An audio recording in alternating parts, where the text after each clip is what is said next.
Hello historians, I am Jennifer Worman and this is my discussion video for the American Christian Heritage 530 class for the denominational diversity discussion on the Moravian Church. The Moravian Church has a rich American history and has had a lasting effect in areas mainly in Pennsylvania and North Carolina.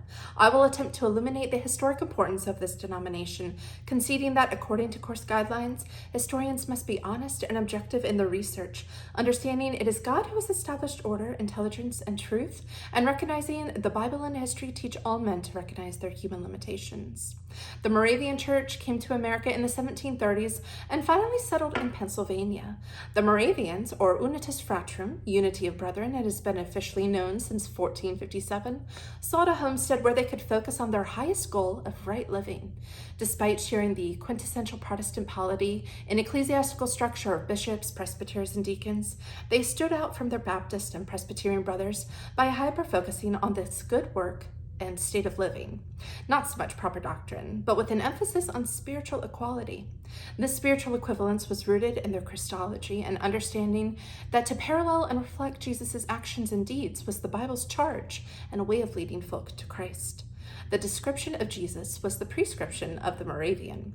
While other churches were bent on setting up ecclesiastical structures and hierarchical societies, the Moravians were content with a simple communal living, a community focused on love, siblinghood, and missional work. Historian Weinlich wrote that other denominations struggled to identify and associate with the Moravians as they, quote, had trouble accepting something that was neither exactly a denomination nor exactly a pietist interchurch society, end quote. When the Moravians finally settled in Pennsylvania in 1741 at a place they named Bethlehem, their goal was to use its central location to establish their mission hub. An article from the Smithsonian says, quote, the needs of the community were always placed above those of an individual, and as such, elders considered the demographic needs of the missions first and not which individuals desired to go, end quote. Moravians particularly thrived witnessing to Native Americans, more so than other denominations, due to the fact that they worked really hard to learn their native tongue.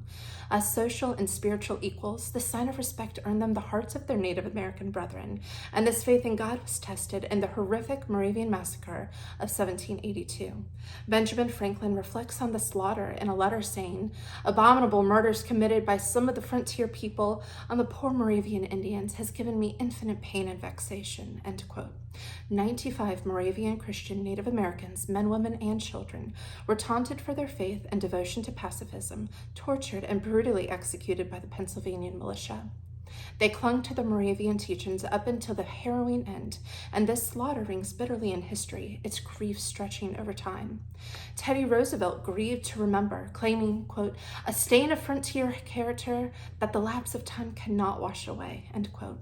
But the Moravian Church lived on, the Unitas Fratrum claiming 1 million members today, dedicated to their original work of evangelism and living well, always with an emphasis on the new birth, the individual's conversion to Jesus. They had begun 7 settlements in America and secured their place in history, but some argue are rarely recognized in scholarly work. A particular gift to America was their contribution to church music. Weinlich also adds, quote, colonial Moravian music, little appreciated outside of the closed settlements at the time of its creation, lost in archives for a century, is today enriching worship and many churches of different denominations throughout the land, end quote. Moravian music historian now celebrates this effectuation undeterred by the lack of historical notoriety, saying, quote, remarkably, despite the sad state of affairs, approximately 50 doctoral studies on Moravian musical topics have been completed within the last 70 years in the United States, end quote.